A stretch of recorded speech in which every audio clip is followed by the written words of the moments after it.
กระปอมซาปาตี้เขาต้องห้องเพลงเอาเลยพี่น้องเนาะตืดตืดตืดตืดตืดตืดตืดตืดตืดตืดตืดตืดตืดตืดเขาบอกแมนเขาสิถิวเนาะต้องห้องเพลงตืดตืดตืดตืดตืดนี่ต้องห้องเพลงเอาเลยนี่อ๋อพี่น้องนี่ตัวนี้โอ้โย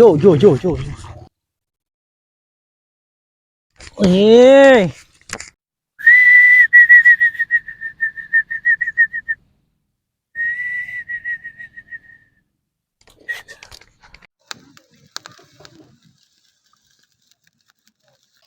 มือหนวมเลย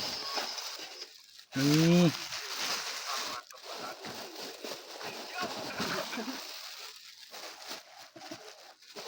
โอ้ยมาเป็นตะกินรอนี่เด้อมีหมอไปห่างหมอไปเพเอามาแลกกระซ้ำปอนลายดีหมอ1 เก้าก็เอาพัดลมห่างพัดลมเพเอาเบิร์ด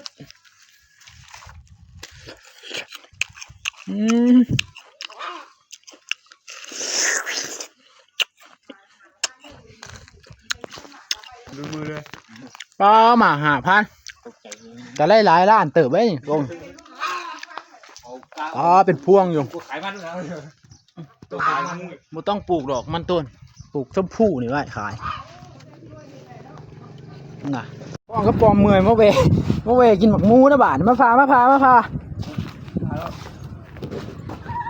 โอ้ผู้สาวไปทางไหนเนาะทางกะดี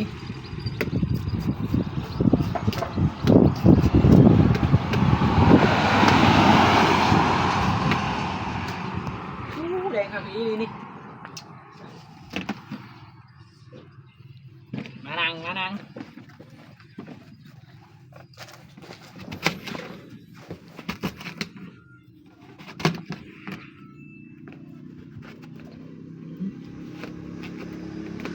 มือคือสั่นวะไม่อยากกินข้าว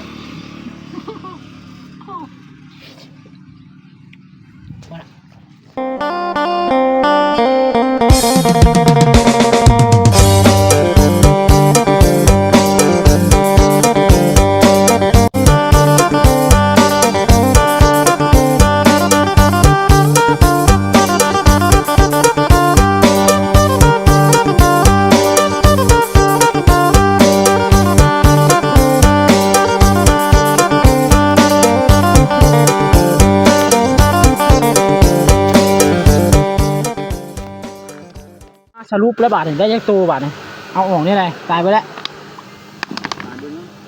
นี่พี่น้องมาสรุปเบิ่งมานับเบิ่งสิได้ยักตัวเนาะเดี๋ยวไปเอามีดมาปาดก่อนมาสรุปเบิ่งบาทเขาสิได้ยักตัวเนาะแล้วมานับเบิ่งก่อนตะปิ้ง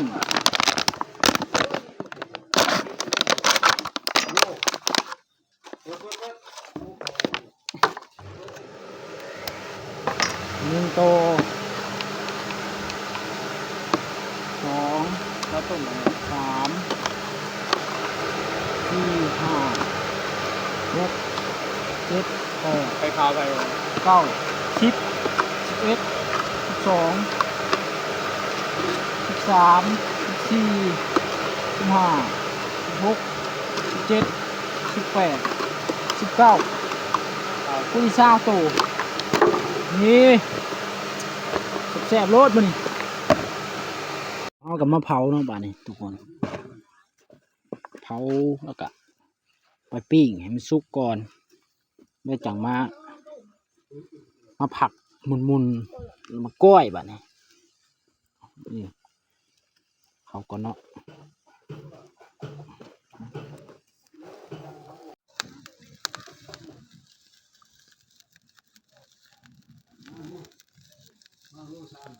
มาบาดนี้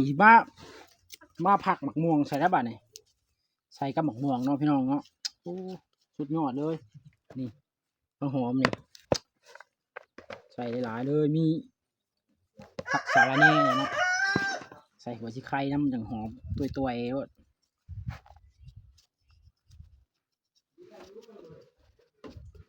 กระป๋อมเขากะกำลังสุกเนาะสิมาผักได้บาดนี้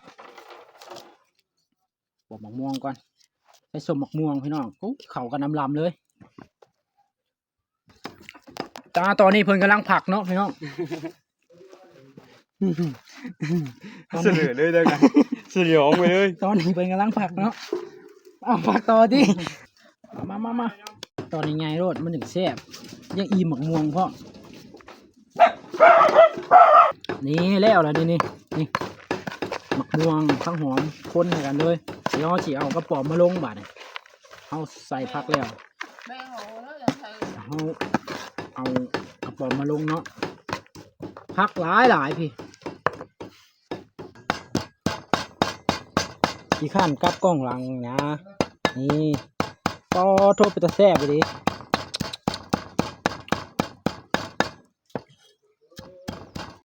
ใส่เลยเนาะใส่เลยได้บาทเนี่ยผู้ไม่เจอผักหอมก็ได้เครื่องกระชาม ใส่กระป๋อมบาทเนี่ยนี่ใส่ลงไปเลยเนาะพี่น้องเนาะใส่ลงไปเลยนี่ก็ทุบมันก็เป็นตะแซ่บก็รอนี่มาขักก็นี่ว้าวบุมีบวงเนาะแต่บวงมาให้ขาพระเจ้าดีกว่ามีบวงใส่มีดคนเลยนี่ยังนี่กระป๋องคือผมมีนี่ต้องหอมมันกระไรว่าเด้อยังว่ากันเลย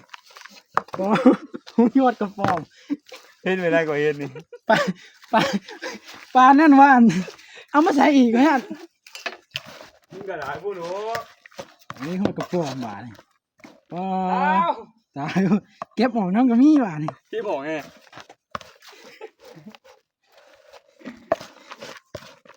มียังบ่ โอ้ทุกแซ่บเลยบาทนี่เดี๋ยวไปใช้ข้าวขัวก็เนาะจะหน่อยออกมาเบิ่งมานี่ปรุงแล้วนี่นี่พี่น้องนี่ชิมไหมชิมแม่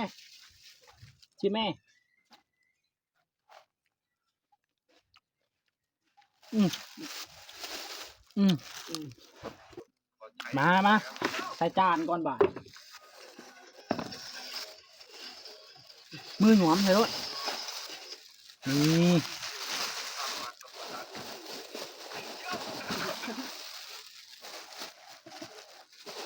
อ๋อยังมาเป็นตะกินรอนี่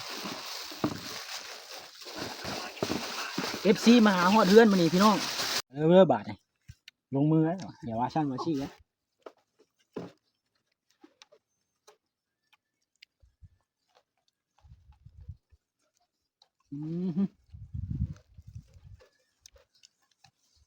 ทำเลขถูกใจทำต่อไปถูกลืม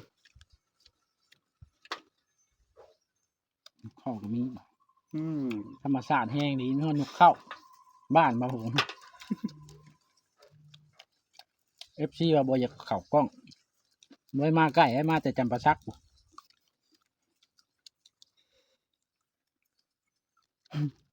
นั่งรถสายทางมาเงินกับเบิดว่ะ บ่ผมได้ไปหับเอาอยู่เชนูเงินเบิดเขาไล่ลงรถ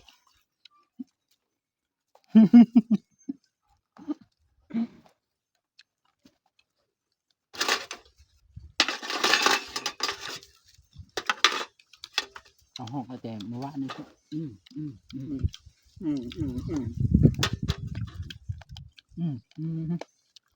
ครับ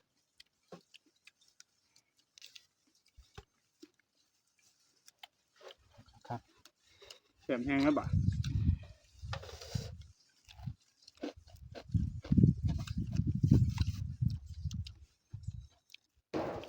นี่กระดำ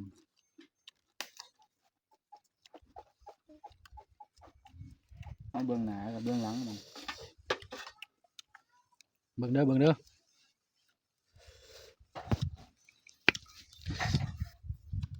ใหญ่เว้ย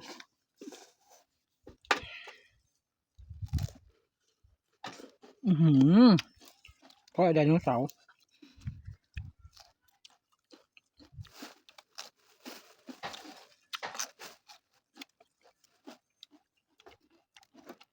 เส้นหลังของคุณนครพนมบ่ บ่ไหน ยูทูบเบอร์ไหน บ่ฮู้ คุณห้า ของพนมมีแต่ประธานห้างนะ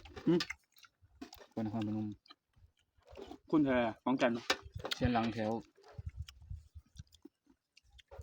จักปูพุก มันขามาเล่าไปแล้วมันอยากกินกล้วยกระป๋อง อ๋ออยู่พุ่นเขาบ่ได้นะ ได้จำนวน เขาจับ เดี๋ยวเรากินได้บ่เนี่ยมันจะไปหลัก2 คน หลักเป็นกินได้เหมือนกัน พี่นี่บอกมีอยู่พี่นี่มามีอยู่บ่ได้เอามา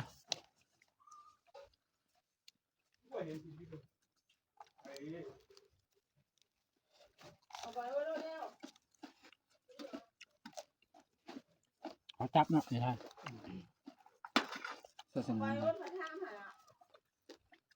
รีดเดี๋ยวเฮาอยู่ลาวทุกทางกิน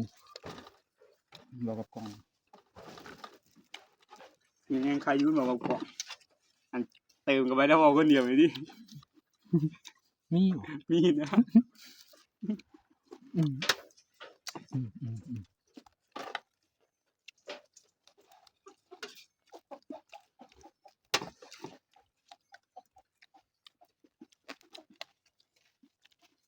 บักบัวนะว่าคนเดียวบักบิน ของดีเนาะ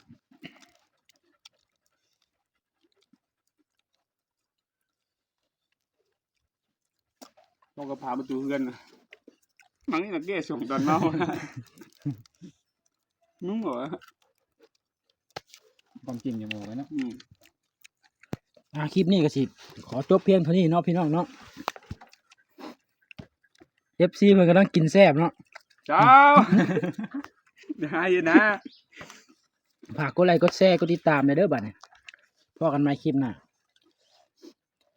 คลิปหน้าสิไปเอาตัวใหญ่ๆด้วยนะน้อง กำเก่าจะดี